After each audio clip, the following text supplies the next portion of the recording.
Zbulohet vepra më e madhe nënujore në Francë, gjendet muri 7000 vjeçar.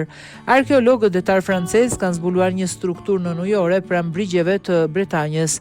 Zbulimi daton rreth vitit 5000 para Krishtit dhe konsiderohet vepra më e madhe nënujore gjetur ndonjëherë në Francë. Zbulimi është një mur gati rreth 120 metra i gjatë, i cili sot fshihet në 9 metra ujë, por në kohën e ndërtimit të tij ndodhej në vijën bregdetare midis vijave të Baticës.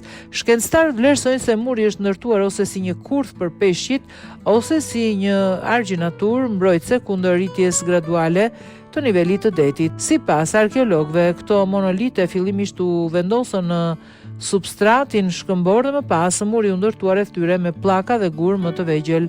Fakti që u ruajt për rreth 7000 vjet tregon se ishte një strukturë e fortë. Zbulimi u bë pas studimit të hartave të thellësisë nënujore me teknologji moderne radari nga gjeologu Yves Fouquet.